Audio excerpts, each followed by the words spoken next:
Assalamualaikum warahmatullahi wabarakatuh. Perkenalkan, nama saya Guna Satria dengan NIM Dinamatus 220191. Oke, buat 3 poin yang pada umumnya. Yang pertama, memahami dan menjelaskan konsep dasar sejarah ERP. ERP sendiri itu Enterprise Resource Planning, adalah sistem terintegrasi yang dirancang untuk mengelola dan mengoptimasi berbagai proses bisnis dalam suatu organisasi. Buat sejarah sendiri itu yang pertama itu ada untuk era pra ERP itu tahun 1960 sampai 1970-an. Itu sistem inventory and MRP. Pada masa ini itu perusahaan masih mengandalkan sistem manual atau komputer.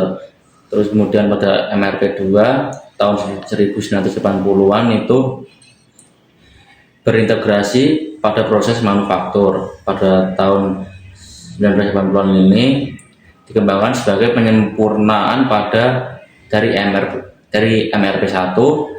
Sistem ini tidak hanya fokus pada bahan baku, tapi juga mengintegrasikan perencanaan produksi, tenaga kerja, serta aspek keuangan. Kemudian pada tahun 1990-an itu lahirnya ERP.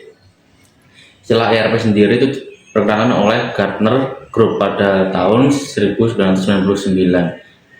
Pada era ini ERP berkembang menjadi sistem yang menggabungkan semua fungsi bisnis, mulai dari keuangan, SDM hingga logistik. Kemudian pada tahun 2000-an itu ERP modern atau disebut dengan cloud, AI dan mobility itu berkembang. Teknologi membawa ERP ke era baru dengan hadirnya ERP berbasis cloud atau SaaS seperti SAP atau Oracle Cloud ERP. Kemudian perkembangan terkini itu saat ini ERP terus berevolusi atau berinovasi dengan mengadopsi teknologi mutakhir seperti AI untuk prediksi tren bisnis yang sampai sekarang masih digunakan oleh pembisnis. Kemudian pada poin kedua itu menjelaskan dasar-dasar teknologi pada ERP. Itu yang pertama ada arsitektur sistem ERP. ERP dapat berjalan dalam beberapa model arsitek yang dengan memperhatikan 3 tahapan. Yang pertama ada on-premise, cloud-based atau hybrid. Kemudian pada database terpusat, ERP menggunakan basis data relasional atau RDBMS seperti itu, dalamnya meliputi Oracle Database, Microsoft SQL Server, dan SAP HANA. Kemudian ketiga ada integrasi sistem middleware atau API. Itu di dalamnya tuh meliputi 3. Pertama ada middleware seperti SAP PIO, kemudian ada Oracle Integration Cloud, kemudian ada API Application Programming Interface ETL atau Extract, Transform, dan Load. Keempat, pemrosesan real time dan in memory computing. Teknologi seperti SAP HANA memungkinkan 2 analisis data besar atau big data, kemudian ada pemrosesan transaksi atau OLTP, dan analitik atau OLAP. Kemudian nomor 5 itu ada modul dan fungsi standar ERP. Setiap ERP itu terdiri dari modul yang didukung oleh teknologi spesifik seperti keuangan, SCM atau supply chain, kemudian ada HRM, terus ada manufacturing, kemudian ada antarmuka pengguna atau UI dengan berdasarkan web-based UI, mobile ERP, dan voice chatbot. 7.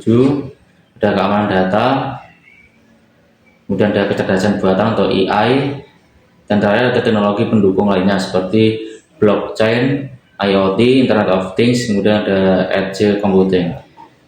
Kemudian yang ketiga itu menjelaskan modul-modul pada ERP.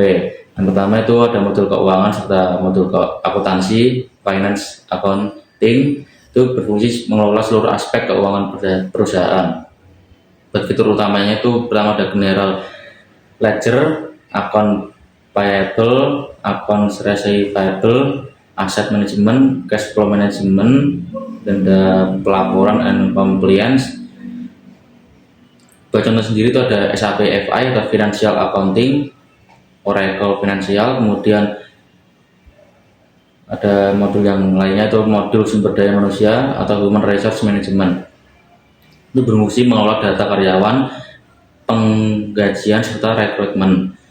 Fitur utama itu meliputi ada payroll, recruitment and onboarding, time and attendance, performance management, planning of development. Kemudian ada modul manufaktur atau manufacturing, berfungsi mengoptimalkan proses produksi dan perencanaan. Fitur utamanya production planning, BOM atau bill of material, kemudian ada QM, quality management, dan maintenance management. Dan modul selanjutnya yaitu ada modul rantai pasok atau supply chain, berfungsi mengelola aliran barang dari pemasok dari luar ke dalam hingga dari pemasok ke pelanggan. Untuk fitur utamanya itu ada procurement, inventory management, order management, kemudian the warehouse management atau WMS, ini logistik and transportation. Buat modul selanjutnya itu terdapat penjualan dan pemasaran atau sales dan marketing, fungsi mengelola proses penjualan dan strategi pemasaran. Fitur utamanya itu customer relationship management atau CRM, sales order management, pricing and quotation, marketing automation, kemudian ada after sales service. Dan modul selanjutnya itu ada modul proyek atau project management, itu mengelola proyek dari perencanaan hingga penyelesaian. Terdapat project planning, budgeting and cost control, resource allocation, time tracking, dan reporting and analytics. Kemudian dan yang terakhir itu ada modul analytics and business atau intelligence atau business intelligence. Fungsinya itu untuk mengidentifikasi atau memberikan insight berbasis data untuk pengambilan keputusan. Di dalam modul ini terdapat dashboard and reporting, predictive analytics, serta data warehousing. Sekian yang bisa saya sampaikan dengan 3 poin yang sebagai penugas UTS ini. Terima kasih.